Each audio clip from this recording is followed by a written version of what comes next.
I met the guardian angels of East Brighton Food Cooperative, who prepares and distributes 130 meals every day to the most vulnerable people across the city. They are now struggling to keep the service open.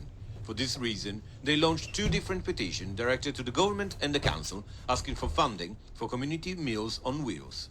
If you're watching this on Facebook, I'll post the petition links in the video description. You guys providing food at the moment for about 130 people? Yes, yeah, we cook and deliver 130 meals daily across Brighton and Hove, and most people we deliver to can't cook their own meals for various reasons. But we've launched a petition at Parliament to make Meals on Wheels a statutory provision, because it's never been a statutory provision, and obviously with austerity over the last 12 years, as soon as councils have had their money cut in half, the things that they didn't need to provide legally, they obviously cut. So 2/3 of Meals on Wheels provision in this country has disappeared in the last 3 years. And we've literally got people dying of malnutrition behind closed doors in this country. And this is the hidden part of austerity that people don't see, because little old people behind closed doors suffering from malnutrition, like nobody notices it. So what are your requests? Basically, our request is for the Parliament to debate it and then to make it a statutory provision, because if the government makes it statutory, then the local authorities will be legally obliged to provide a Meals on Wheels service.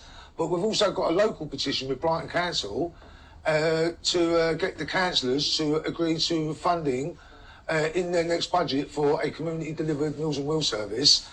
So we've started that petition today, and if enough people sign it, then the councillors will have to debate it, and there may be funding allocated to help our most vulnerable neighbours across Brighton and Hove. We do 3 lots of dinners today, which is Friday, Saturday and Sunday. We've got pasta, tomato pasta, vegetarian curry and halloumi stew that was made. With all the ingredients were donated, and a lot come from Brookers as well. We've got a fabulous donation from Brookers yesterday.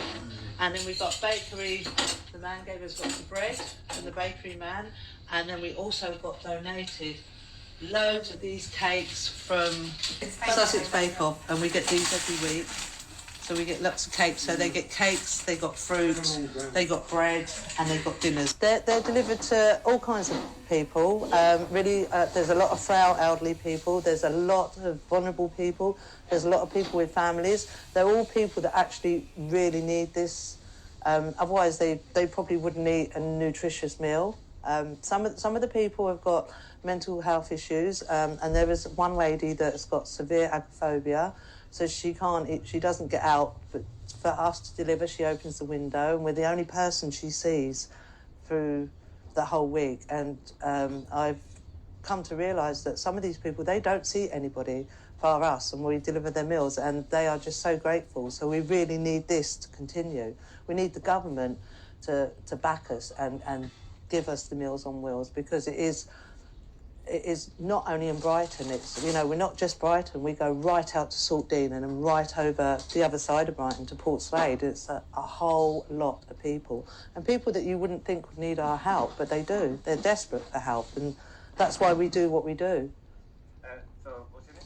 I'm Amy. Amy, so you've been volunteering for... I've been here for about 2 and a bit years now. I first joined, it was during COVID actually, like the peak of COVID. We were initially set up to address kind of the struggles that were exacerbated by the difficulties that COVID brought about. But because of the demand and like the lack of provision, we've had to keep going, and yeah, all reliant on volunteers, donations.